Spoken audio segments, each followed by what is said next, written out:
The Great Parenthesis by H. A. Ironside, Chapter 10, The Mystery of Lawlessness and the Revelation of the Man of Sin. In his earliest epistle, the first epistle to the Thessalonians, the Apostle Paul unfolded the precious truth of what we commonly call the rapture of the church. It is sometimes objected that the word rapture is not found in the Scriptures. This is perfectly true, but it does not therefore militate against the truth generally so designated. There are many other terms which are not actually found in the Bible and yet are themselves thoroughly scriptural inasmuch as they are used to denominate doctrines which are clearly taught in the Word of God.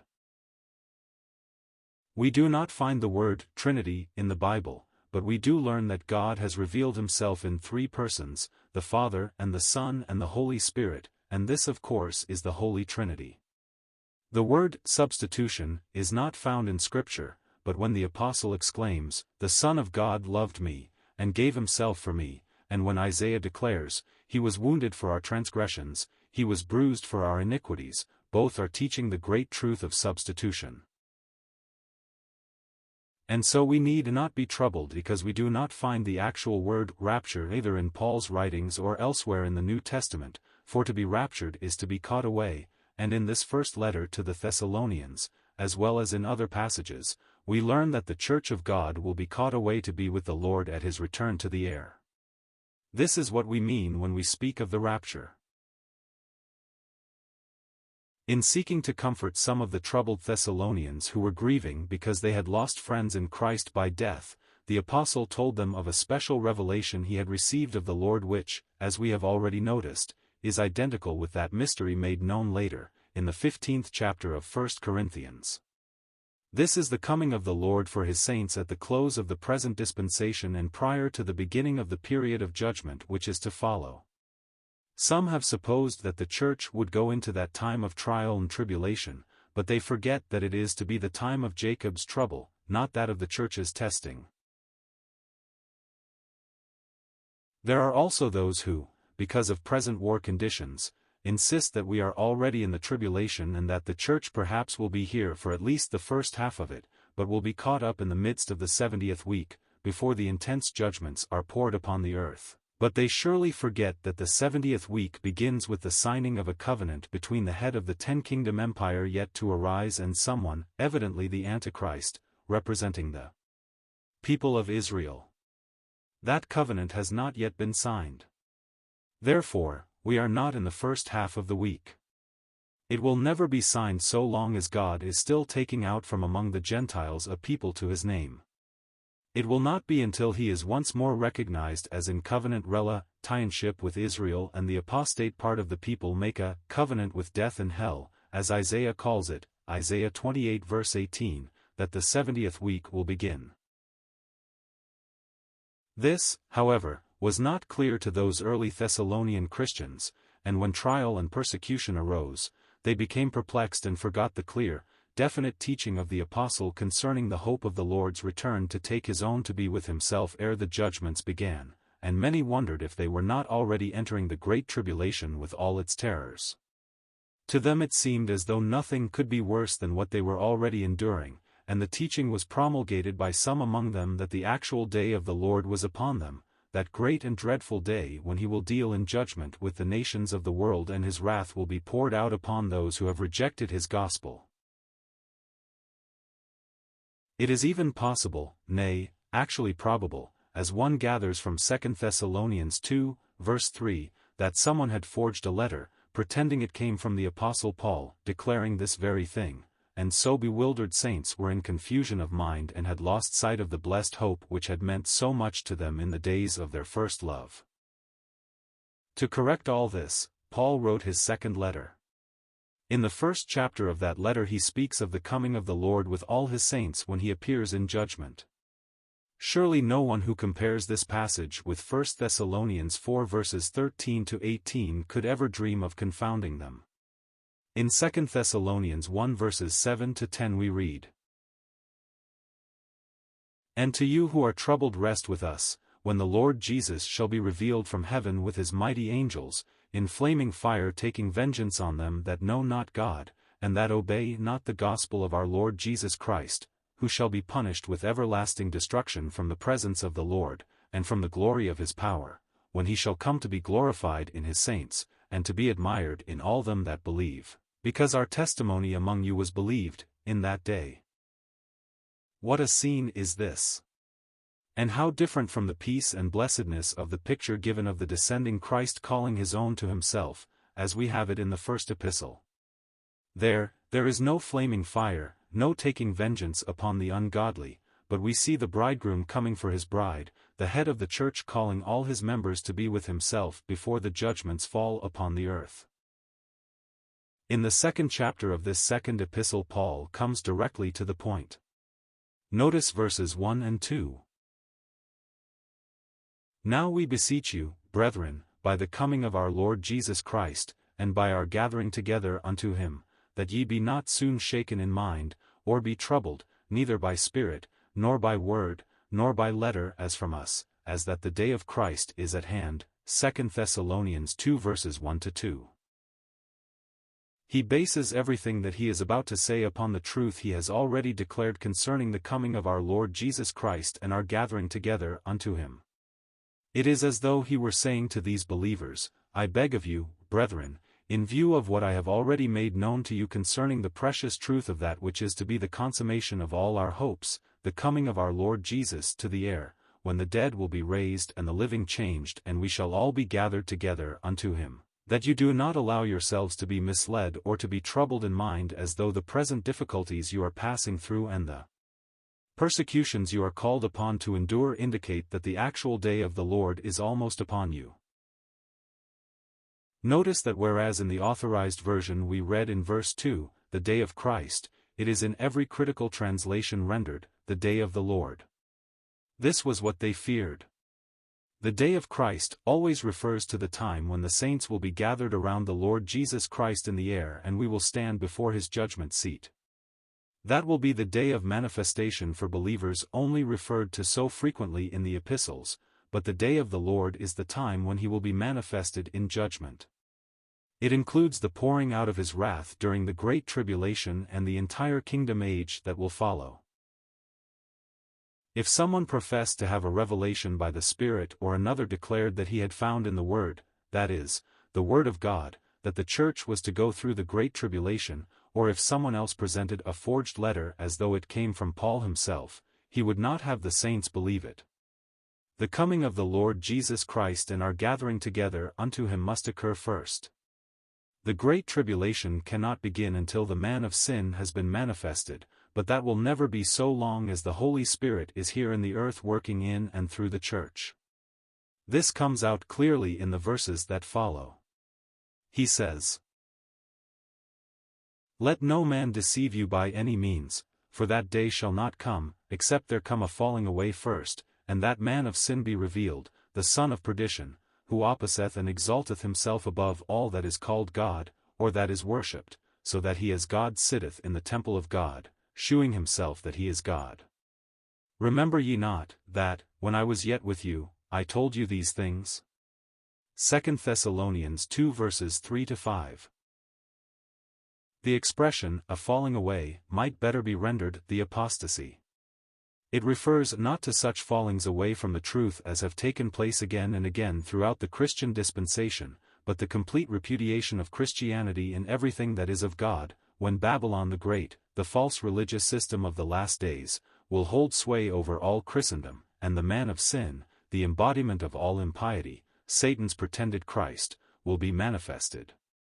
He is called definitely, as Judas was, the son of perdition. We are not to suppose, as some have taught, that Satan will have the power of resurrection. It is only God who raises the dead. Therefore, this son of perdition is not identical with Judas as though he were to be brought forth from the tomb and become the Antichrist, but just as Satan entered into Judas and so controlled and dominated him that he sold the Christ of God, so Satan will enter into and dominate and control this blasphemous leader of Israel in the last days, that he will set himself up to destroy everything of God on the earth. His description as given in verse 4 is almost identical with that of the willful king in Daniel 11. He opposes and exalts himself above all that is called God or that is worshipped. He takes his place in the temple of God, a temple doubtless to be rebuilt in Jerusalem in the end times, and there declares himself to be divine. Some have thought that the man of sin is to be identified with the first beast of Revelation 13, because we are told that all men shall worship him whose names are not written in the book of life of the slain Lamb. But the worship here mentioned is in the sense of doing homage, just as millions today do homage to Adolf Hitler and look upon him as an invincible leader against whom none can successfully fight. But the man of sin is a religious leader, not simply the head of a state, and is unquestionably, at least to my mind, identical with the second beast of Revelation 13, the one who will have 2 horns like a lamb, that is, who looks like the Lamb of God, therefore is the false Messiah, but who speaks as a dragon, for he will be energized by Satan. Paul tells the Thessalonians that when he was with them he had mentioned these things to them, and then he goes on to explain something that they had evidently forgotten. And now ye know what withholdeth that he might be revealed in his time.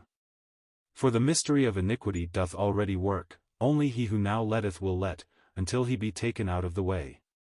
And then shall that wicked be revealed, whom the Lord shall consume with the spirit of his mouth, and shall destroy with the brightness of his coming, even him, whose coming is after the working of Satan with all power and signs and lying wonders, and with all deceivableness of unrighteousness in them that perish, because they received not the love of the truth, that they might be saved. 2 Thessalonians 2 verses 6-10. Let us examine these verses carefully. You know, the apostle says, what withholdeth, that is, what hinders, what restrains, what keeps back the full manifestation of iniquity, the revelation of the man of sin. Paul had told them of a power that was already in the world which kept evil from rising to its full height. There has been much speculation as to what he meant by this withholder or hinderer. Some have supposed that he was speaking cryptically of the Roman Empire, intimating its destruction, and declaring that the man of sin could not be revealed until the Roman Empire fell. Those who so teach generally think of the man of sin as the papacy. That the papacy is anti-Christian cannot be questioned by those who believe and know the truth, but the man of sin is a definite individual, not a system, who will arise at a given time and be destroyed by almighty power. Others have taught that the hinderer is organized government, and this with a good deal more plausibility. Their thought is that when the church is taken out of the world, all organized government will collapse, and then out of the chaotic condition prevailing among the nations, the man of sin will arise.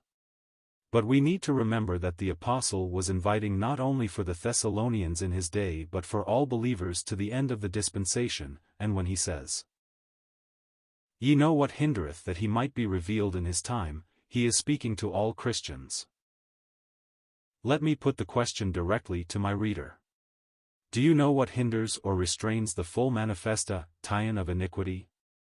I have asked this question over and over again of congregations, small and great, when Christian people were gathered together to study the prophetic word, and always as with one voice the cry came back in answer, yes. And when I put a second question, who or what is the hinderer, at once they replied, the Holy Spirit. This seems to me so plain that I wonder that anyone could question it. In fact, the prophet Isaiah declares this very definitely.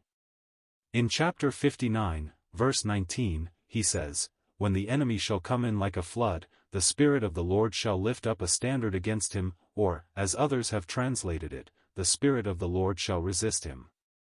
He ever resists the powers of evil. As long as he is in the world doing his present work as the Spirit of grace, he resists the efforts of Satan to bring to the front his false Christ and to destroy God's testimony in this scene. And so we read that, the mystery of iniquity, or the secret of lawlessness, doth already work, only there is one now who hinders until he be taken out of the way, or out of the midst.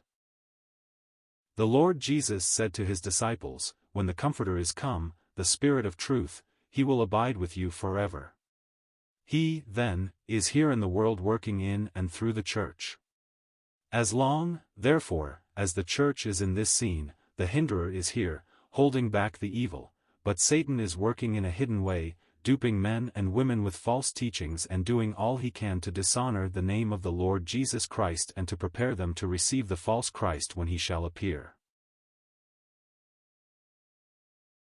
When the Holy Spirit, the hinderer, goes up with the church at the rapture, then that wicked one, Satan's masterpiece, will be manifested, and for a time he will deceive the whole world, except the very elect, an election called out after the church is gone, and even they will often be in perplexity and experience difficulty in standing against his persuasiveness. His doom, however, is certain. When the Lord descends in power and glory as indicated in the first chapter of this epistle, this evil personality will be destroyed by the brightness of his coming. During the last half of the 70th week he will deceive the nations by power and signs and lying wonders. Those who will be preserved in that day are designated in the prophets as the remnant. This Jewish remnant will become God's messengers to the Gentiles who have not yet heard and resisted the truth, but for those who have heard and had every opportunity to be saved but persisted in refusing the message of grace, there is no possibility of salvation in that awful day. Because they refused the love of the truth when they might have known it, God shall send them strong delusion, that they should believe not merely a lie, but, according to the original text, lie, that is, the lie of the Antichrist, that they all might be damned or doomed to judgment because they believed not the truth but had pleasure in unrighteousness. That the believers of this dispensation will not be present on the earth in that day of Satan's power is clear from verses 13 and 14.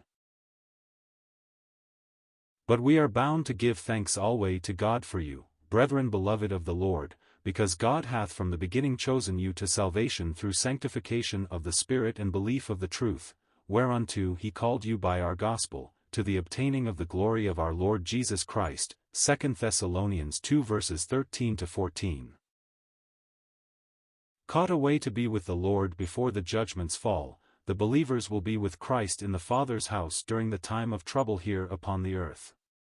And so it is evident that this revelation concerning the man of sin fits in perfectly with what we have been tracing throughout Scripture, the hidden purpose of God to call out his people during the parenthetic period between the 69th and 70th weeks of Daniel's vision.